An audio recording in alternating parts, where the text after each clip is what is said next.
27 सितंबर 2024 को इजराइल और हिजबुल्लाह के बीच युद्ध में विराम समझौता हो गया, लेकिन इस समझौते के पीछे मेन हाथ अमेरिका का था, क्योंकि अमेरिकी राष्ट्रपति जो बाइडेन ने खुद सामने आकर इस युद्ध विराम का ऐलान किया था। और कुछ मीडिया रिपोर्ट्स में यह भी कहा गया कि अमेरिका ने इजराइल का हाथ मरोड़कर ये युद्ध विराम कराया है। लेकिन हिजबुल्लाह के साथ 14 महीनों की लड़ाई में इजरायली सेना घुटनों पर आ गई थी। लेबनान पर जमीनी हमला करने के बावजूद वो किसी भी इलाके पर कब्जा नहीं कर पाई और न ही हिजबुल्लाह के लड़ाकों का हौसला कम हुआ। उल्टा हिजबुल्लाह के लड़ाकों ने लेबनान के भीतर और बाहर आईडीएफ के खिलाफ ऐसे हमले किए जिससे नेतन्याहू के पसीने छूटने लगे। हिजबुल्लाह के बम, रॉकेट, मिसाइल और ड्रोन्स ने उत्तरी इजराइल में वो तबाही मचाई जिसकी वजह से वहां रहने वाले सभी सेटलर्स को अपना अपना घर बार छोड़कर जाना पड़ा। और अब हिजबुल्लाह के इन्हीं हमलों को लेकर इजरायली मीडिया ने एक बहुत बड़ा खुलासा किया है और ये खुलासा नेतन्याहू की साख को पलीता लगा सकता है।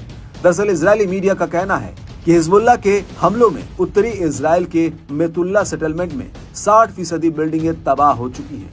हिजबुल्लाह पिछले 1 साल से यहाँ पर एंटी टैंक मिसाइलें हर दिन फायर कर रहा था और हिजबुल्लाह के इन हमलों की वजह से मेतुल्ला सेटलमेंट एक क्लोज मिलिट्री जोन में तब्दील हो गया, जिससे हिजबुल्लाह के हमलों में तगड़ा नुकसान हुआ।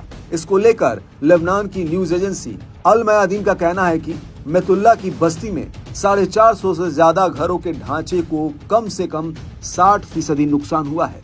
इस नुकसान को लेकर मेतुल्ला के मेयर डेविड एजोले का कहना है कि मौजूदा समय में हम एक बेहद ही जटिल स्थिति में हैं। विध्वंस की वजह से हमें नहीं पता कि मेतुल्ला में क्या बचा है।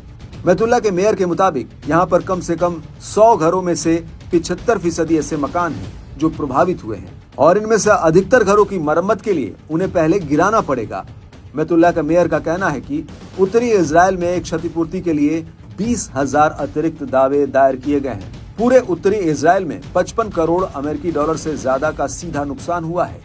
वहीं इजरायली न्यूज चैनल 12 ने सुरक्षा मंत्रालय के आंकड़ों के हवाले से कहा कि पिछले महीने 2,874 सीधे हमले उत्तरी इजराइल के सेटलमेंट्स में हुए जो लेबनान के साथ जुड़ते हैं। रिपोर्ट के मुताबिक अल जलील पनहांडेल में किरियत शमोना से लेकर पश्चिमी अल जलील में रोश हनिकरा तक ये नुकसान हुआ है।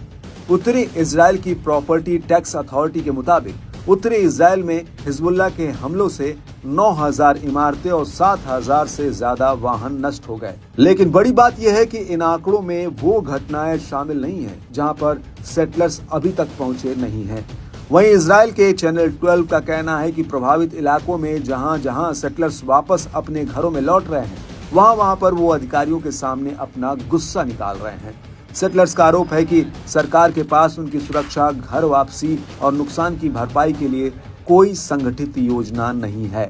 इजरायली चैनल 12 के मुताबिक सरकार ने उत्तरी सेटलमेंट्स के लिए कोई रोड मैप तैयार नहीं किया है और न ही इन सेटलमेंट्स के लिए कोई अलग से बजट आवंटित किया गया है। लोगों का यहाँ तक आरोप है कि आधारभूत सेवाएं जैसे स्कूल भी अभी तक बच्चों के लिए तैयार नहीं हुए हैं।